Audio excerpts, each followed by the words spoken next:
Hello everyone, what is up? It is me, Ewan from WhatCulture Comics, again joined by Zoe, because we got up to something really cool over the weekend, because we were... I don't know if you can read that. In Thor Bubble. We were at Thor Bubble, one of the biggest conventions in the UK that has so many really cool guests, and yeah, we got up to some really cool stuff like interviewing Donny Cates, we interviewed Al Ewing. And Kieran Gillen and Jamie McKelvey, so yeah, I hope you really enjoy the video, and yeah, that's all from us. And we're joined by the seminal, the fantastic, the brilliant Donny Cates. Oh, hi. Oh, hey. Donny, how is it to be here at Thor Bubble? It's awesome. I've been on the road for like 3 weeks. I was in Paris Comic-Con, and then I went to Lucca, where I got married a week ago. And then I went to Florence, and then I went to Paris. Wait, no. I'm so tired. Paris, Lucca, Florence, London, here. So I'm exhausted, but that's not new. Fantastic. I also have to ask how it feels to be writing possibly one of the most important Marvel stories of the year with both Venom and Absolute Carnage. It's real weird. I never imagined in a million years that people would be this excited about Venom, because I grew up being this excited about Venom my entire life, and I guess the coolest thing for me and Ryan is that we hear constantly people saying that they didn't grow up reading Venom, maybe weren't a fan of the character, or just maybe couldn't get into it, and they found our run and have like become fans of the character. That just means so much to both Ryan and I. We are both big Venom fans forever, you know. So yeah, it's crazy, man. And writing an event is it's a lot of work. And in fact, what's the date today? Is it like the 8th or the 9th? Or it's the 9th, right? So in I leave on Monday to go home, and then a week after that, I go to New York for another retreat where I have to start planning my next event. Thank you very much. I was wondering how it's been adapting sort of from your indie work. Obviously, I think a lot of people are aware of Buzzkill, they're aware of God County, Country even. They're aware of sort of a lot of your initial work, like how you found it adapting to these characters where obviously people are very aware of their histories, all coming into such a detailed history. Right. Well, to me, people ask me all the time, like, you know, how much research I do to go into a new like Marvel project, and the answer is none. But also, I've been researching it for 30 years, right? Because I've been reading comics my entire life. It's really not that much different, you know. I mean, obviously, both allow different kinds of freedoms. With Marvel, I can take really big swings because at the end of the day, like, Thor's not getting canceled, right? Like, it's gonna be okay, right? And if it does, like, I'll be okay, right? Obviously, with like my indie stuff, you know, I take a big swing and it fails, that's on me, you know? Like, I take the hit. But at the same time, with an image book and my creator-owned work, there is a lot more freedom. I can kind of get away with more, certainly. But yeah, at the end of the day, it's the same job. It's me sitting in front of a laptop trying to make you guys feel something, you know, and just trying to find like the center of a thing, you know. It doesn't matter if it's a small story about, you know, a girl who gives birth to the Antichrist, or if it's, you know, planets exploding and huge Thanos type stuff. It's all, at the end of the day, it's just trying to make the story as small as possible, you know? People talk about Star Wars, and if you ask them what the plot of Star Wars is, they will tell you about empires and rebellions and all this stuff, right? But what is Star Wars about? Star Wars is about a young farm kid who dreams of the stars, right? So the bigger things get, you have to make them small. It doesn't really matter if it's Image or Marvel.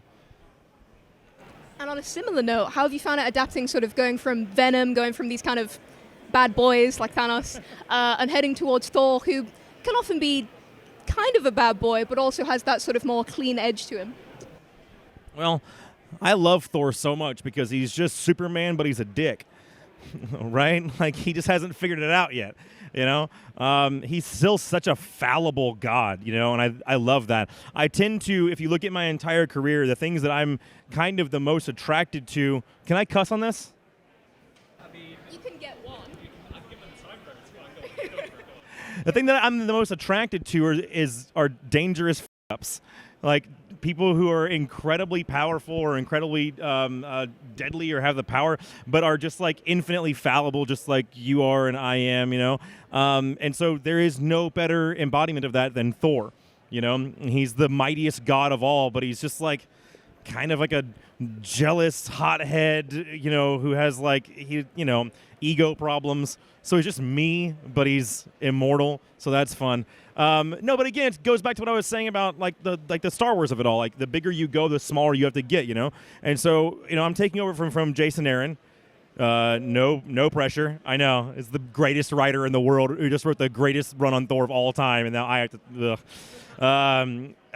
And so where Jason leaves him is that he's the king of Asgard, and so where I'm coming in is this idea of Thor kind of grating on him this idea that everyone thinks that his story is over, that everyone it's my story is kind of No Country for Old Gods. It's like everyone's just like saying that he's retired and that those days are behind him and everything, and he wonders if that's true. He wonders if all of his best stories are behind him, which is just me leaning into the idea that I'm taking over from Jason Aaron, because that's just me being like, are the best stories behind him?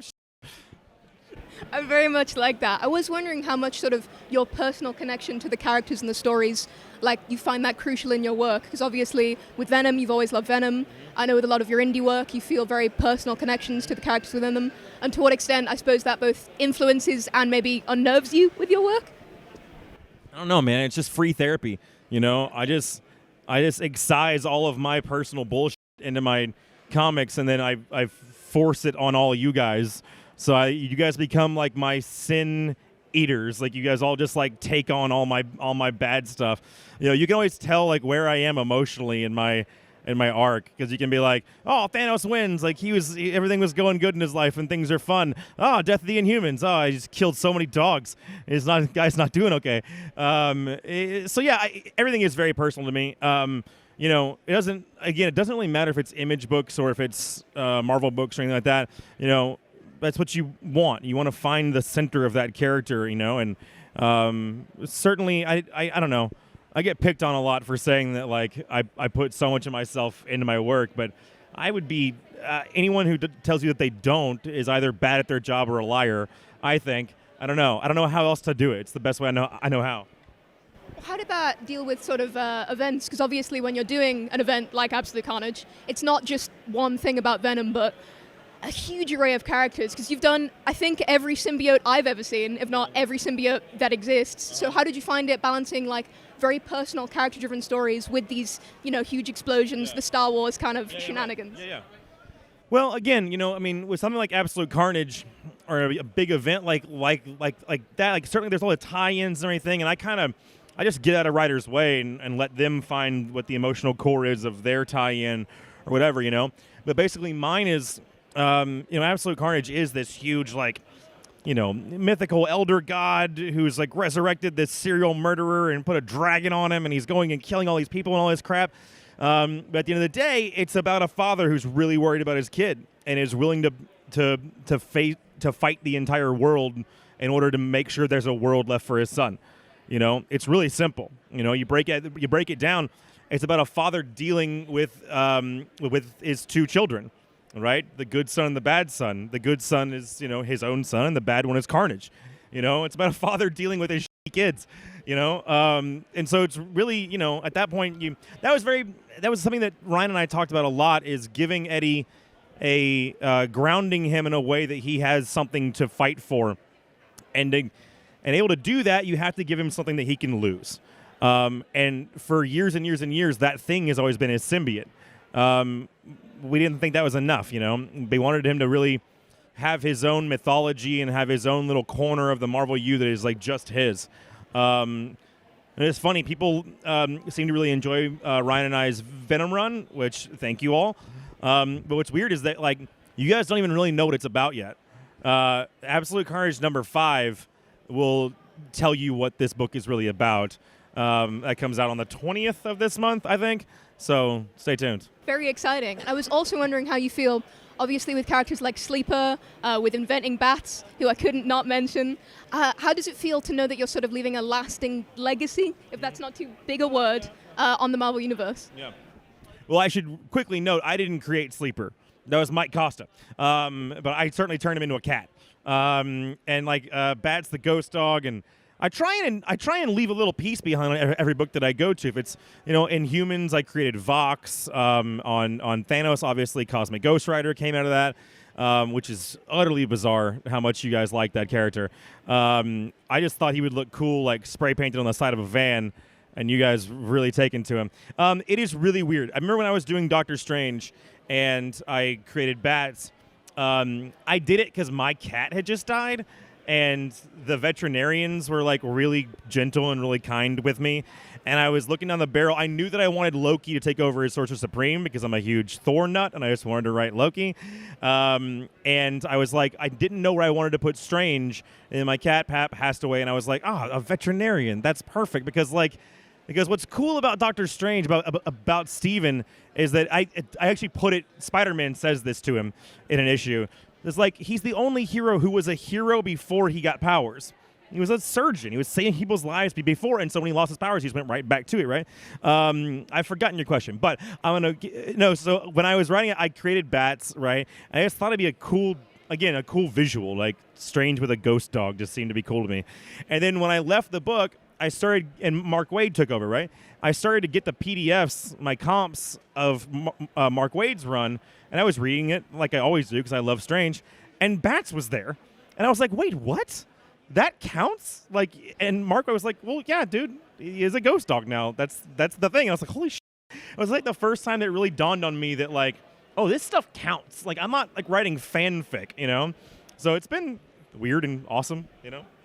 Thoroughly glad to hear that. Yeah. And Ewan, what do we... Okay. If you don't mind me asking one final question, and it is kind of a doozy. Okay. So you've had this sort of fantastic decade, seminal, if not defining. How do you feel about the next decade coming? I hope I write less comics. I just got married last week. My wife Megan and I are gonna start trying to have a baby next year. So that's what the next decade plus looks like. Hopefully, knock on wood. What's next? I mean, I have Thor. I have some dream products in mind. I still have mountains I want to climb for sure. I've only been at Marvel for 3 years. It feels like I've been there for 28 years, right? I've certainly I've been like really. There's another word for it. I'm not a religious man, but I'm very blessed to have the fans that I do and the support that I do. I can't believe people like this weird shit that I write as much as they do. More Marvel stuff for sure. There's a few characters that I will not leave that company until I write Peter Parker. And then after that, like, I don't know, man, be cool to write Batman. Pretty cool to write Batman.